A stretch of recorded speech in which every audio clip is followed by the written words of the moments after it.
Jesus is in the temple, and he makes this astonishing claim. One of the most fascinating exchanges in the Gospel of John comes in chapter 10 when Jesus is in the temple, and he makes this astonishing claim. I and the Father are one. Now his listeners knew exactly what he meant, and they pick up stones to kill him for blasphemy. And notice the strange response that Jesus gives. He appeals to Scripture in a surprising way that disarms their argument. He quotes Psalm 82 and says, "Is it not written in your law, I said you are gods?" So what's going on here?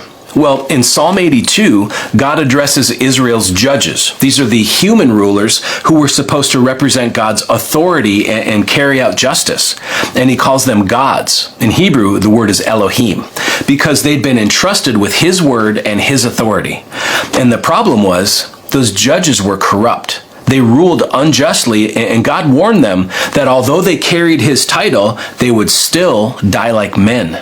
So Jesus takes that passage and uses it here in a kind of lesser to greater argument. He's saying, if Scripture itself could call mere human judges gods without it being blasphemy, then how much more appropriate is it for me, the one sanctified and sent into the world by the Father, to call myself the Son of God?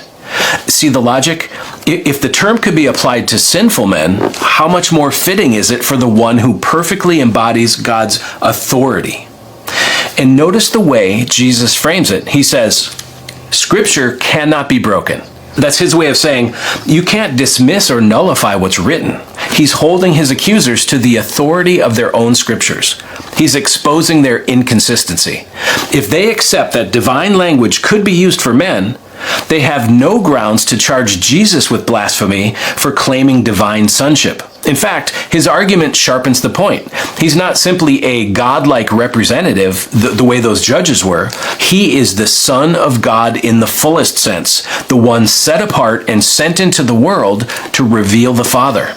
This is such a brilliant rabbinic-style defense, and it's yet another glimpse of who Jesus truly is. Not just another teacher or rabbi, he's God incarnate who came to rescue us from sin and death.